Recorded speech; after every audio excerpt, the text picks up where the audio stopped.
Executive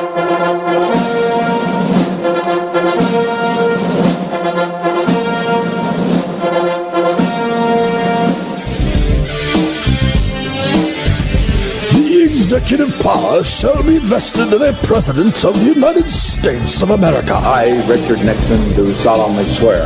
I, Gerald R. Ford, do solemnly swear. I, Jimmy Carter, do solemnly swear.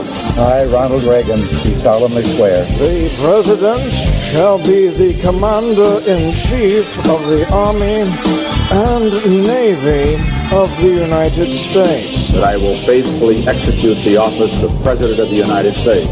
And will, to the best of my ability, preserve, protect, and defend the Constitution of the United States. The President shall have power, by and with the advice and consent of the Senate, to make treaties, provided 2/3 of the senators present concur. So help me God.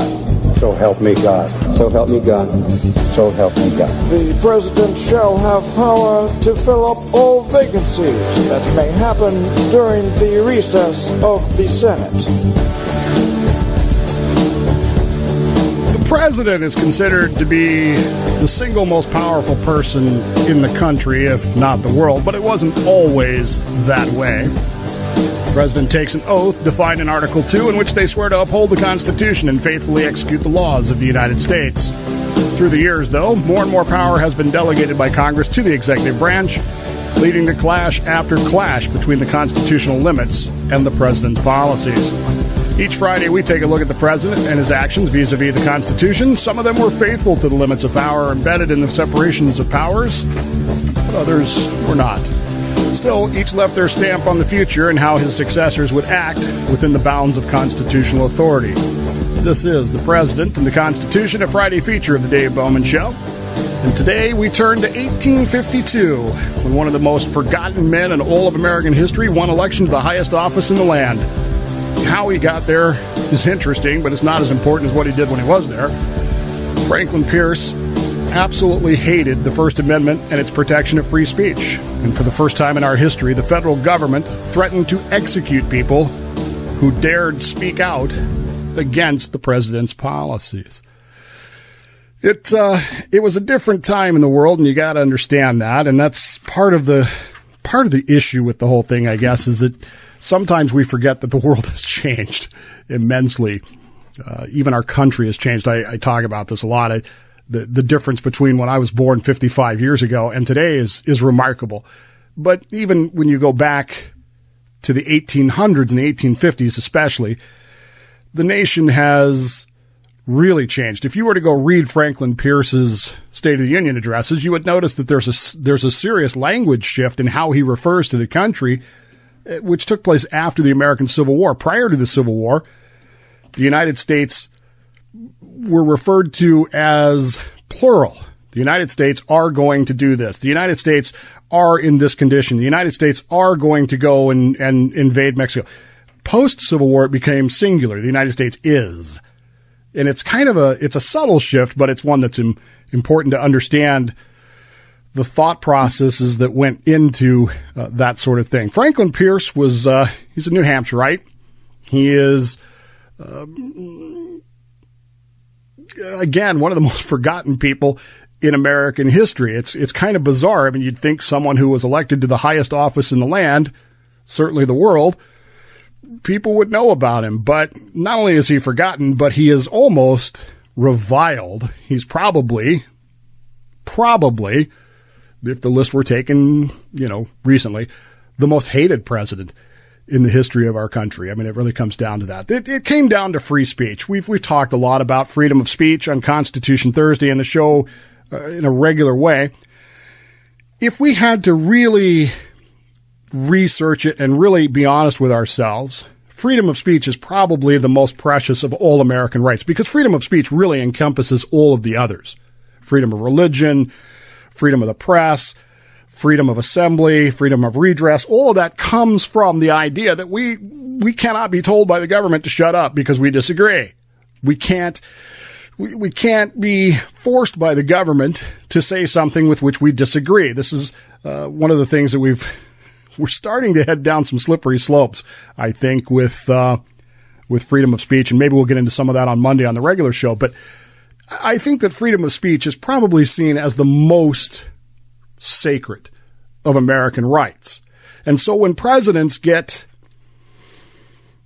jiggy with the freedom of speech, we get a little upset. That wasn't that long ago that a certain president, who shall remain nameless, talked about burning of flags and the fact that we were going to punish people who were burning flags. Well, the problem is, whether you agree with it or not, whether I agree with it or not, is irrelevant. The courts have ruled that it's protected free speech. It's political speech, and therefore you can't just go off punishing people, even if you wanted to. It doesn't work that way. But some presidents have felt the need to do that throughout the years. Other presidents have, during World War I, we tried to suppress speech during, about who could say what about the government about World War I and World War II. It was a lot of self-censorship. And of course, into Vietnam and those eras, it really became an issue. But of all the presidents that we've had, and we've had 45 of them, the one who probably most hated the First Amendment, and particularly freedom of speech, was this man, Franklin Pierce. Franklin Pierce, again, as I said, he's from New Hampshire, which is kind of odd because New Hampshire, the live free or die state. Franklin Pierce was atypical of most New Englanders. He was not like most of the people around him. He was fairly well off. He was a lawyer. He became a congressman in 1836. He went to Congress as a representative. He served 2 terms in Congress. And in his time in Congress, immediately after he arrived there, he began to sport what was known as the gag rule of 1836. The gag rule of 1836 was a rule that the House put in place that no one on the floor of the House or in the House or dealing with the House's business or anything like that could discuss a certain and specific topic. And if they did, they would be censured, they would be punished, they would be fined, whatever. And Franklin Pierce loved this rule because the issue at question was slavery.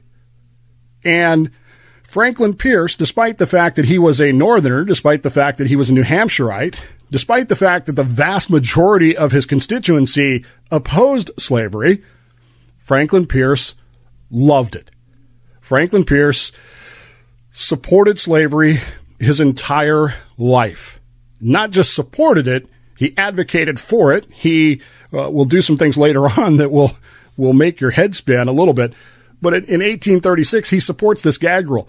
No less than John Quincy Adams, the former president of the United States, insisted that this was the Congress of the United States gagging a rule, instituting a gag rule to prevent discussion of slavery is, in his view, a violation of free speech. How can we not have free speech on the floor of the House of the United States?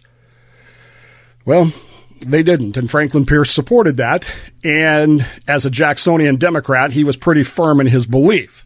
He was very excited about that. His time in Congress went, it was unspectacular. He went home. He became the leader of the Democrat Party, the Jacksonian Democrats in New Hampshire. He became very, not super well known, but well enough known that he turned down a position as Attorney General of the United States because, in his view, as the war of the Mexican-American War broke out, he wanted to go be a general. His brother is a very famous general in American history. His father-in-law was a very famous military man, and so he wanted to be a military man as well. He went off to war in the Mexican-American War, where he was appointed, probably because of his political patronage, as a brigadier general of the United States Army. His date of rank is March 3rd, 1847, and his military career, unlike his brother's, is spectacularly unsuccessful. It's not that he fails. He doesn't lose a battle. He doesn't, he's not completely incompetent, but his men don't trust him. They see him as a political appointee. They think he's trading on his brother's reputation. They think that he is he's a drunkard. Throughout his entire life, Franklin Pierce will be a heavy drinker. And by heavy drinker, I mean not even James Buchanan can keep up with Franklin Pierce. Franklin Pierce is often seen drunk while he's in Mexico, allegedly. I wasn't there, so I don't really know for sure, but allegedly he is seen drunk many times during his service. And in fact, his service in Mexico kind of gets screwed up when he is the one battle that he's in. The general, Winfield Scott, tells him to go back. You need to go back behind the lines. And he says, "No, General, this is the final battle of this war. I need to be in here." So Scott says, "Okay, come on." And almost immediately, Franklin Pierce falls off his horse. I'm not commenting here. This is historical fact. He falls off his horse. Why he falls off his horse will be the subject of debate for years afterwards and still a subject of debate today. Did he just fall off the horse because the horse got spooked? Is he just a lousy horseman? Or was he drunk and fell off the horse? In any case, he hurt himself. He hurt his knee pretty badly. And really, from that point forward, his military career was basically negotiating surrender details and pretending to be a brigadier general while his men made fun of him because most of them, whether he was or not, most of his men, most of his brigade believed that he had been drunk and fallen off his horse. He was, he was what he was, I guess. And whether he was drunk or not, again, I don't know. Most historians tend to think that he was. I don't really think it matters that much. What really kind of matters here is what people believed about him. But they didn't believe it passionately enough to do anything about it to matter at all. He goes back to New Hampshire, where he gets re-involved with politics. And as the leader of the New Hampshire Democrats, he feels like he has a lot of say in who the party's, candidate for president will be. And things are what they are. And by the time 1852 rolls around, the Democrats, the Jacksonian Democrats, can't really settle on a candidate. The Whigs have settled on Winfield Scott, the former general who commanded Franklin Pierce in Mexico. And Winfield Scott is regarded as the second greatest American soldier, right behind George Washington. So there's Washington and then Winfield Scott, who you've probably never heard of because in reality, he just really wasn't that great. He wasn't that good, but he had a way of presenting himself as he was. Pierce is looking at Winfield Scott as the Whig candidate. He goes to the Democrat National Convention, and they are so split on three different candidates that they can't decide who they want to run. They got a guy by the name of Case who lost the last election. They've got James Buchanan, and they have Stephen Douglas of Illinois, the great senator from Illinois. And they're so split, and vote after vote keeps going. And finally, someone says, "Hey, what about Franklin Pierce?" And eventually, he will edge out as a dark horse candidate. He will wedge out the Democrats' nomination for presidency of the United States, where he will face off against Winfield Scott in the presidency of the United States. Remember when he fell off the horse? Yeah, I love it when politicians say today, "Nobody's ever been picked on like I have. Nobody's ever been insulted like I have in the media." This is a typical political cartoon of the 1852 election. Now, you can't read it because it's very small print. It's hard to read, and it's whatever you want. But it's a political cartoon showing Winfield Scott and Franklin Pierce in a race for the presidency. They are both in uniform, as you can see there. And Scott, by the way, is much bigger than he looks there. He is riding a giant gamecock, clearly in the lead here. He tips his hat to Pierce, taunting, "What's the matter, Pierce? Feel faint?" And that's in air quotes. So it's a dig at Franklin Pierce for falling off his horse during the Mexican-American War. Then he says, "Don't you wish you had my cock?" This is political humor in 1852. "Oh, dear me, I shall faint," says Franklin Pierce. "I know I shall faint. It's constitutional." And then it's a double pun. It's a double entendre. Not only is he The word constitutional for us, it means the constitutional related to the Constitution of the United States. It also means his physical ability. The fact that his constitution was impaired by the fact that he was probably drunk and fell off the horse. And so this is a pretty typical cartoon of that era. But the Whigs never really could get going. And in one of the biggest landslide wins in the history of the presidency in 1852, Franklin Pierce wins the presidency of the United States. And he wins it by a wide margin, both electorally, not so much individual votes, but electorally, he only loses 2 states. And he becomes president of the United States in 1853. It's then that he really starts getting his nom de guerre, his nickname, as it were. His nickname is Doughface. Doughface. Doughface. Now, a doughface is actually a phrase that was coined by a congressman, John Randolph, who was furious with northern politicians who, not the doughboy, by the way, the doughface. It was furious with northern politicians who supported southern causes, specifically slavery and its extension. And the phrase sort of implies the fact that, well, their faces can be manipulated, they can be molded, they can be pushed like dough in any direction the South wants them to go. The slave states want them to go.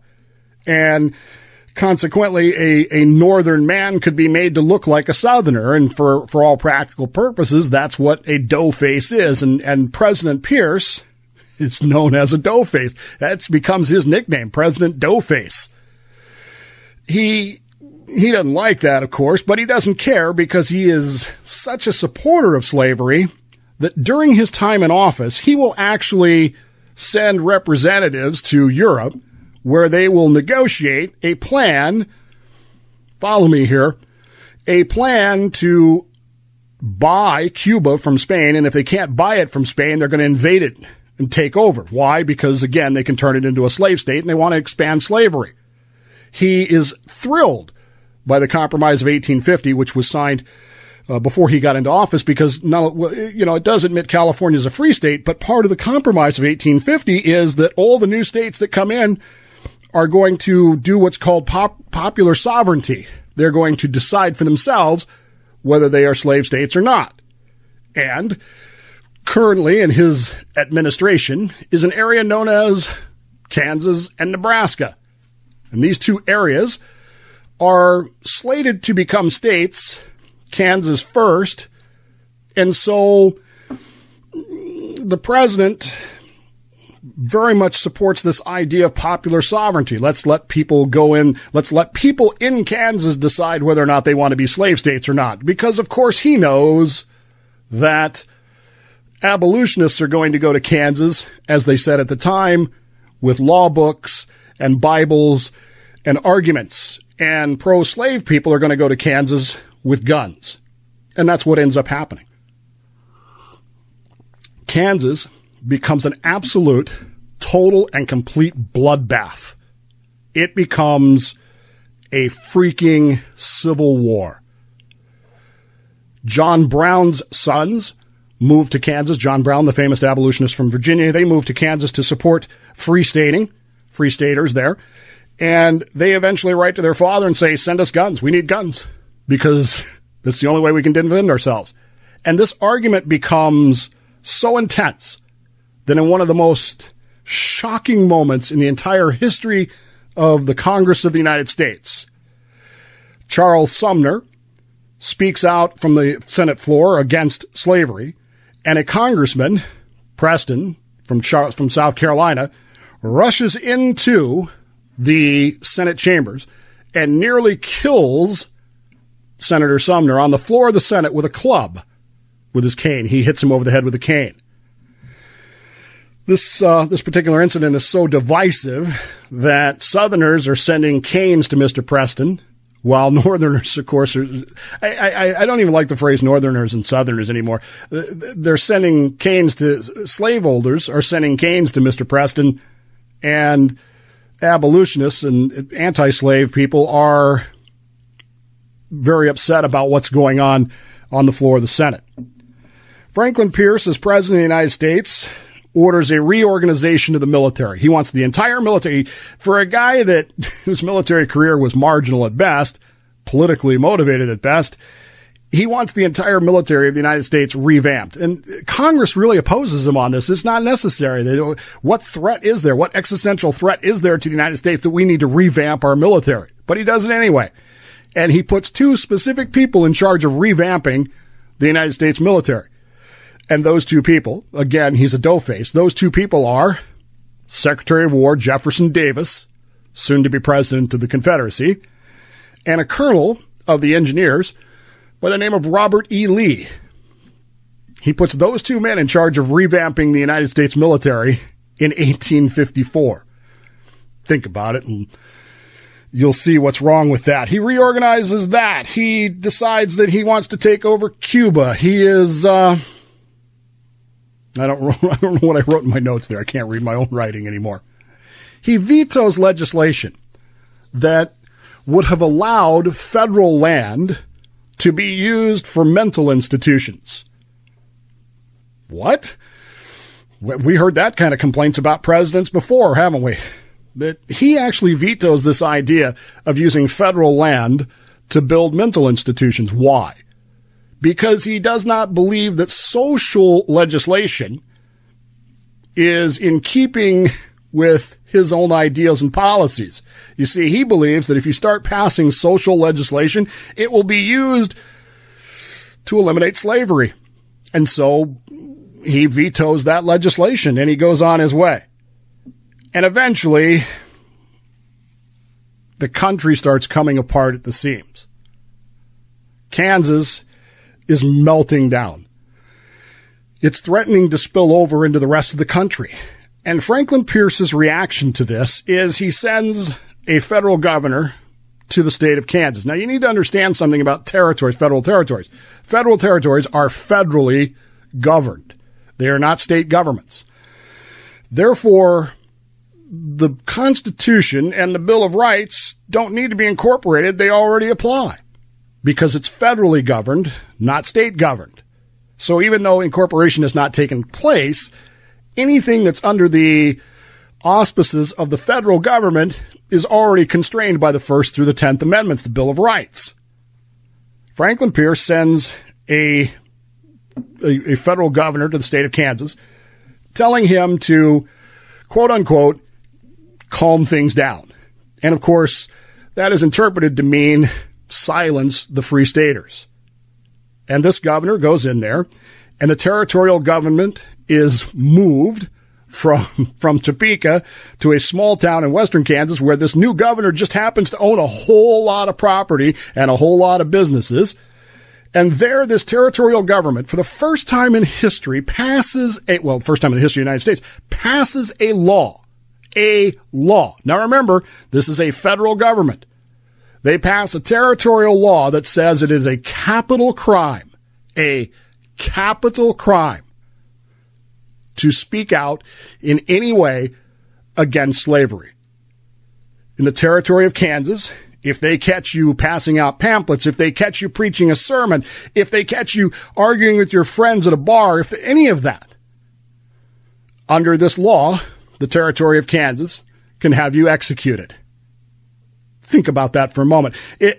And what should a president's reaction to that be? If a president of the United States had his government, because again, it's federal, pass such a law or such a rule, what should the president's response be?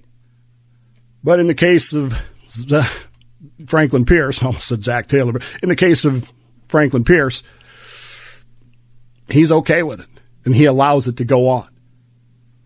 The end result of his actions in Kansas are so bad, so divisive, so destructive that they literally destroy the Democrat Party. The Jacksonian Democrat Party is literally annihilated. They lose 60 out of 73 seats in Congress in the next election. They lose governorships. And it's so bad that Franklin Pierce is not even renominated. He is the only sitting president who won an election after being nominated by his party to not be renominated by his party. He throws his support behind James Buchanan. And from there, he just sort of, You know, he gets his last State of the Union address is pretty bitter. You can pretty much guess that, but he just, nobody cares. He goes back to drinking. He goes back to spending his time in solitude. His best friend is a guy by the name of Nathaniel Hawthorne. You've probably heard that. He has the unfortunate event of being the man who discovers that his good friend Nathaniel Hawthorne has died. He finds the body. And after that, he just sort of disappears until 1863. And in 1863, he breaks the rule about presidents not criticizing their successors by vehemently criticizing President Lincoln's conduct of the Civil War. And in fact, it's only the fact that he's a former president that keeps him out of jail, as President Lincoln suspends habeas corpus and gets rid of people who are speaking out against him, oddly enough. Franklin Pierce loved slavery. He's forgotten by us and reviled by us, but I did find this interesting. You can buy a Kindle book about Franklin Pierce for $32, a children's book for $33. Isn't that ridiculous? And as far as I can tell, nobody has bought it. Because why would they? I mean, this guy was terrible. We talked today about presidents in the First Amendment, but it was Franklin Pierce who was willing to allow people to be executed. Nobody ever was, but he was willing to allow it to protect slavery, to protect the curious institution of slavery. Maybe it's good that he's just disappeared in our history, and maybe it's okay that we've forgotten about him. But I think it's important that we remember that nobody did anything, that he didn't say anything, that he didn't stop it, that he didn't end what was going on in Kansas. He was so willing to own other people and let other people own them that he went down in history as a bad guy. I got to get going. Take the time right now. Tell the people that matter in your life you love them very much. You'd miss them if they weren't there, so don't pass up those opportunities.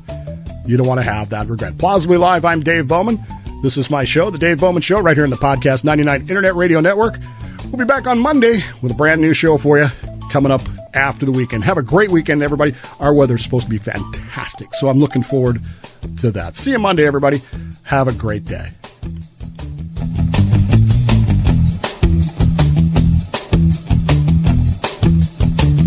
The Dave Bowman Show is a Slippery Fish Entertainment production for the Podcast 99 Internet Radio Network. For more information or to complain about how the show offended you, the text or voicemail number is 209-565-DAVE. For more information about the show, log on to thedavebowmanshow.com. Hey, I'm going to go do something productive. I'm going to go watch television.